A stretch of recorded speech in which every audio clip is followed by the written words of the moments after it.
Alright, so the vehicle has been sitting, has not been started for about a week. Let's get into her and start. Just have a kill switch. Go ahead and pull out the choke. Primer.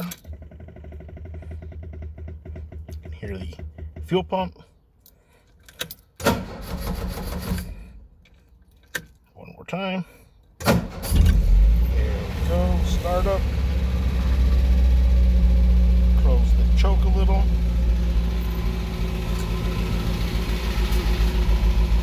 Revolutions about 25. Cold start.